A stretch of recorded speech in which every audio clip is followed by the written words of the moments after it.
You may have heard on yesterday's show that alcohol can actually act as an anti-inflammatory in the body. And it's not just one study saying this, it's almost 2,000 studies when an analysis was done, and this was done over years, that actually showed alcohol to have a U-shaped effect in the body.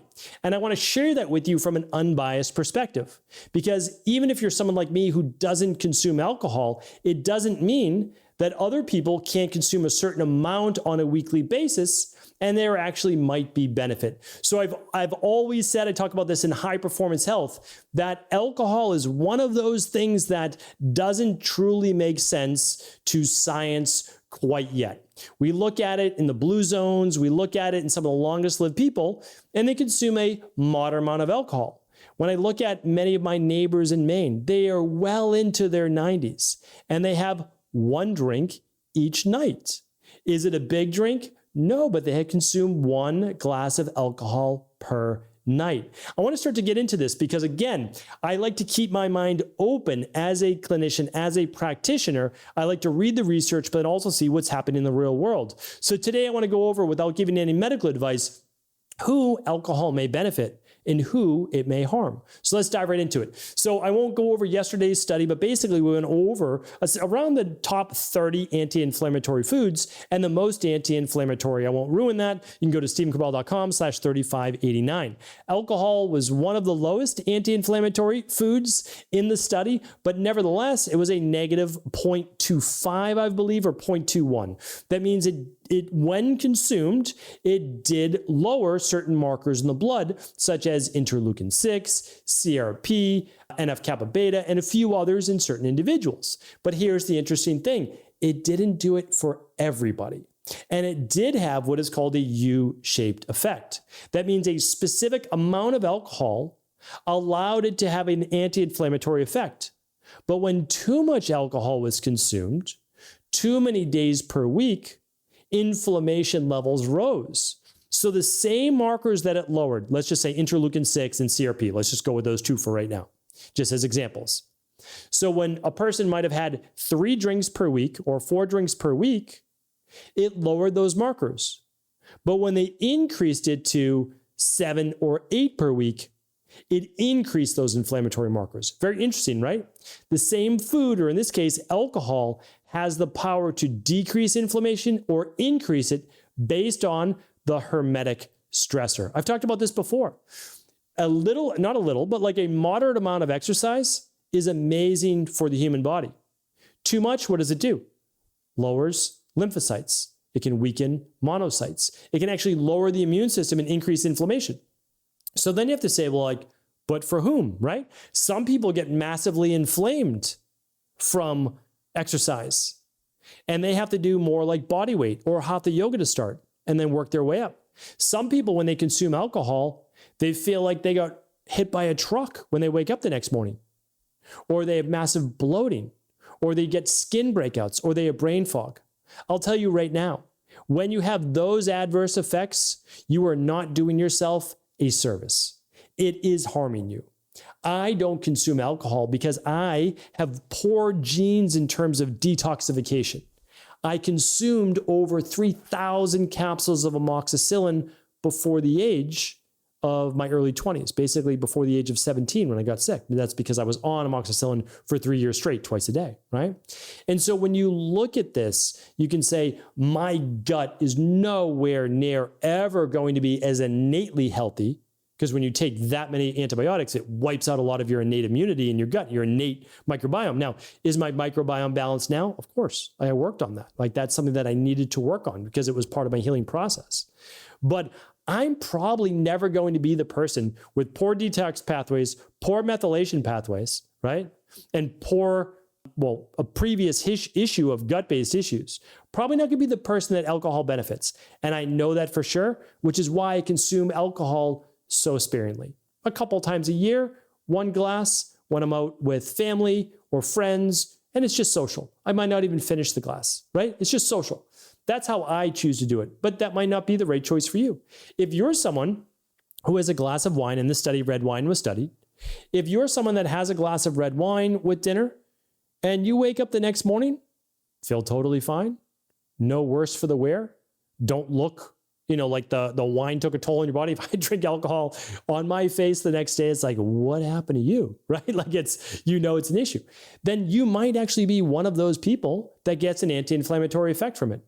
I just mentioned this earlier, right? I have many neighbors in Maine. They're in their mid 90s consuming a nightcap. Now their nightcap is at 4 p.m. as well.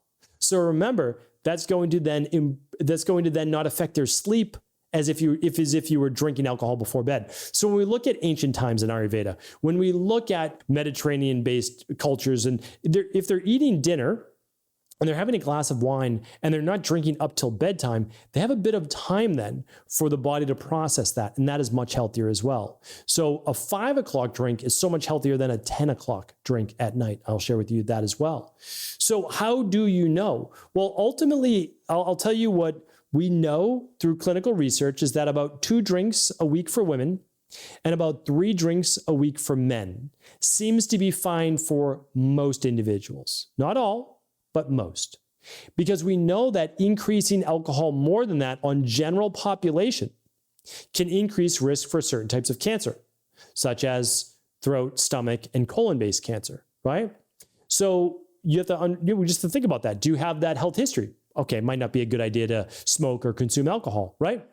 Okay, but let's say you don't have that in your health history.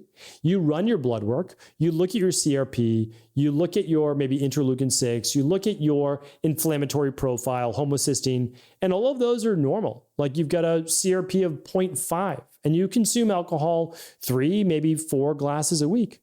It may not be causing you any harm. But again, I'm not giving you the green light to drink. I mean, if you want to err on the side of caution, alcohol doesn't necessarily give more benefit but you might have just said to yourself, well, you're just saying it can act as an anti-inflammatory. Yes, it can act as an anti-inflammatory for some people. That's bio-individuality. But it was around like a negative 0.21. I don't know if I have it here, negative 0.26. Okay. So that means that out of the about 30 different fruits and veggies that I gave you on yesterday's show, episode 3589, it ranked second to last. Only plant-based proteins was slightly less anti-inflammatory, still anti-inflammatory than that.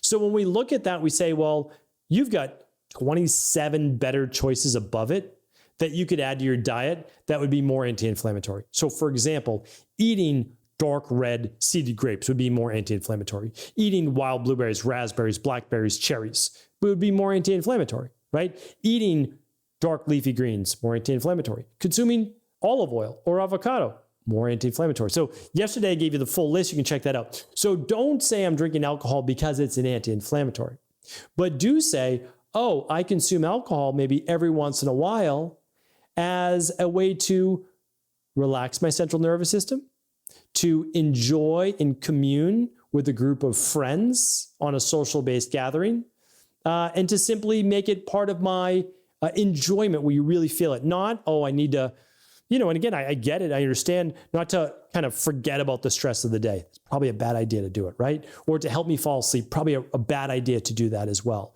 So what I am sharing with you, though, is as someone who truly does want the best for everyone, I'm not going to share just what works for me. I'm going to share what works best in clinical research, but also explain bio-individuality, which really what my next book is all about.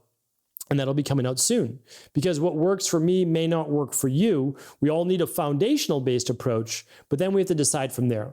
So if you're looking to just say, let me proceed with caution, but I don't want to completely give up alcohol. All right, 3 nights a week, 1 glass of alcohol. That's basically like that leveling out line. And if you can, try to make it more of a red wine, and maybe even an organic biodynamic red wine, and that can give you more of those benefits. Once you start to go above the 2 to 3 drinks per week, you just want to make sure that it's not affecting you from an inflammatory standpoint, and that it's not affecting your lipid panel and your cardiovascular, because that can be a real issue. And we want to understand that it can raise your triglycerides, it can raise oxidized cholesterol, and certainly we don't want that for you to live a long, healthy life. So hopefully today's show just gave you a little bit more to think about and gave you maybe a little bit more to test as well and see what works for your body and what may not, and you'll ultimately come to the right conclusion for you. So hopefully this was helpful. The study will be linked up at stephencabral.com/3590. and I'll try to link up other shows that I think might be beneficial for you as well there. Take care, everybody. Have an amazing rest of the day. And of course, do feel free to share the show with anyone you believe it could serve.